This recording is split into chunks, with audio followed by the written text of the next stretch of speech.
നമ്മുടെ വീട്ടാവശ്യത്തിന് മേടിച്ചുകൊണ്ട് വന്ന ചെറുനാരങ്ങയുടെ വിത്ത് ഒന്ന് നമ്മൾ കളക്ട് ചെയ്ത് ഒന്ന് നട്ട് നോക്കിയതാണ്.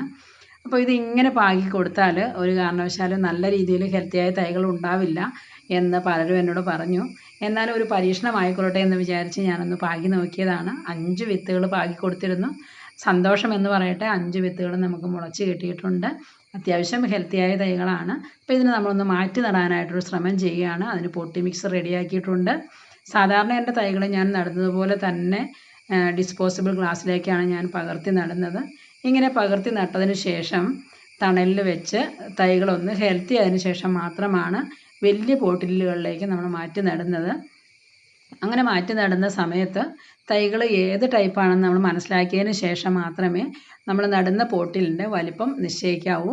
ഇതിപ്പോൾ നാരകം പോലുള്ള തൈകളാണ്. ഇത് നമുക്ക് ഡ്രം ഉപയോഗിക്കാനായിട്ട് കഴിയും, അല്ലെങ്കിൽ നമുക്ക് നമ്മുടെ മണ്ണിലേക്ക് നേരിട്ട് നടാനായിട്ട് കഴിയും. കാരണം ഇത് വലിയ മരമാകുന്ന സൈസാണ്. എൻ്റെ 5 തൈകളും ഞാൻ ഗ്ലാസ്സിൽ പൊട്ടി മിക്സ് നിറച്ച് റെഡിയാക്കി നട്ടു വെച്ചിട്ടുണ്ട്. നല്ല രീതിയിൽ ഹെൽത്തിയായി വളർന്നു വരണമെന്നാണ് ആഗ്രഹത്തോടു കൂടിയാണ് ചെയ്തിരിക്കുന്നത്. അപ്പോൾ നിങ്ങളും ഇതുപോലെ തന്നെ ഒരു ശ്രമം നടത്തുകയാണെങ്കിൽ ഹെൽത്തിയായ തൈകൾ നമുക്ക് മുളപ്പിച്ചെടുക്കാനായിട്ട് കഴിയും.